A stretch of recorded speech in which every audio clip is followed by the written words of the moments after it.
Глагол «отру» имеет несколько значений.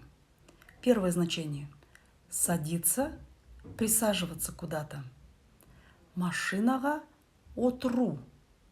Машинаға отру. Автобусқа отру. Автобусқа отру.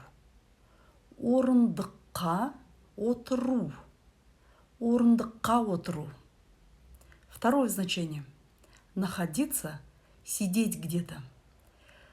Таза ауада отыру. Таза ауада отыру. Үйде отыру. Үйде отыру. Вокзалда отыру. Вокзалда отыру.